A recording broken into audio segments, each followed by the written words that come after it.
بسم اللہ الرحمن الرحیم، اما بعد۔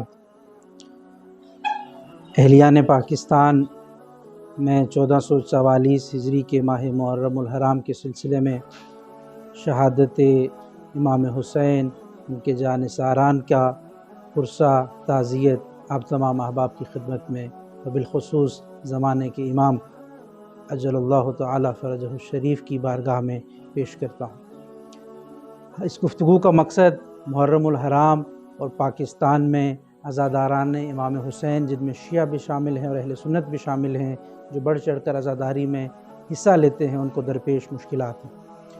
گزشتہ چند سالوں میں ہم دیکھ رہے ہیں کہ عزاداری کے حوالے سے لوگوں کو روکا جا رہا ہے، نئی مساجد، نئی امام بارگاہوں کی تعمیر پہ پابندی لگائی جا رہی ہے، نئی مجالس کے انعقاد کو روکا جا رہا ہے۔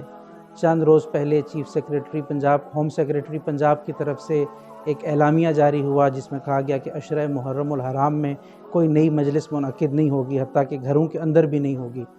اس وقت جب میں آپ سے مخاطب ہوں تو ضلع جہلم کے اندر سیداں والا میں گزشتہ سال بھی یہ وہ جگہ ہے جہاں گزشتہ سال سادات کوئی خواتین تک کو ان پہ دہشت گردی کی FIR درج کی گئی تھی، اور ان کا جرم یہ تھا کہ انہوں نے عزاداری امام حسین کا انعقاد کیا ہے۔ میں سمجھتا ہوں کہ حکومت کو اس مسئلے کو سنجیدگی سے لینا چاہیے۔ یہ ایسی فکر ہے جو امام حسین علیہ السلام کی یاد منانے والوں کو اشتعال کی طرف لے کے جانا چاہتی ہے، حالانکہ یہ تو ایک ایسا احتجاج ہے، یہ تو ایسا ایک پرامن احتجاج کا مظاہرہ ہے جس میں ہاتھ بھی ہمارا اپنا ہوتا ہے اور سینہ بھی ہمارا اپنا ہوتا ہے۔ میں سمجھتا ہوں کہ ایسی نوبت نہیں آنی چاہیے، ایسا کوئی واقعہ نہیں ہونا چاہیے کہ جس میں یہ ہاتھ ان لوگوں کے گریبانوں تک پہنچے، جو لوگوں کے گھروں میں ان کے چار دیواری کے تقدس کو پامال کرتے ہوئے صرف اس لیے جا رہے ہیں کہ گھر کے اندر مجلس امام حسین منعقد نہ ہو۔ یہ کوئی مبالغہ نہیں ہے، یہ ہمارا جو دعویٰ، کیونکہ ہم یہ عقیدہ رکھتے ہیں، عقیدے کی سطح پہ زندہ ہیں کہ ہم پیدا ہی اس لیے ہوئے ہیں کہ ذکر امام حسین علیہ السلام کر سکیں۔ عزاداری ہماری روح کی بقا کا مقصد ہے۔ اگر ہمارے اندر انسانیت کی حس موجود ہے تو یہ فرزند پیغمبر صلی اللہ علیہ وآلہ وسلم کا احسان ہے۔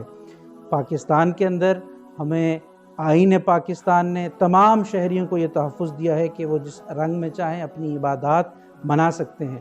پھر یہ پاکستان کی حکومت کے سامنے ایک سوال ہے کہ کیوں انتظامیہ مختلف شہروں کے اندر، مختلف صوبوں کے اندر، مختلف اضلاع کے اندر، مختلف ڈویژنز کے اندر بہانے سے رکاوٹیں ڈال رہی ہے۔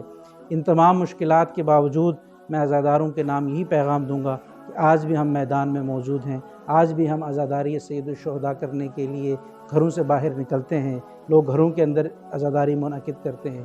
جلوسوں پہ یہاں کیا کچھ نہیں ہوا، کس طرح سے خودکش حملے کیے گئے، لیکن آج بھی عزادار بلا خوف، بلا جھجک گھر سے نکلتے ہیں اور جناب زہرا سلام اللہ علیہا کو ان کے مظلوم بیٹے کا پرسہ پیش کرتے ہیں۔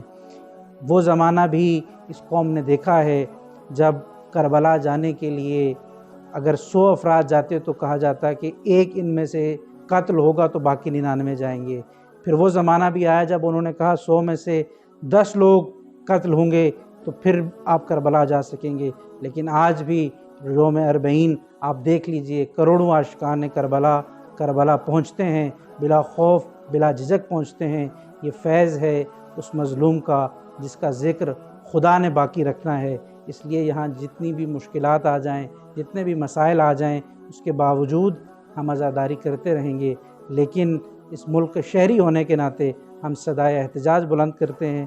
پرامن طریقے سے ہم حکومت کو متوجہ کرتے ہیں کہ عزاداروں کو تنگ نہ کیا جائے، ان کو مشکلات نہ ڈالی جائیں، اور عزاداری سید الشہداء کو بطریق احسن ادا کرنے کے لیے سہولیات فراہم کی جائیں۔ وآخر الدعوانا ان الحمدللہ، اللہم صلی علی محمد وآل محمد۔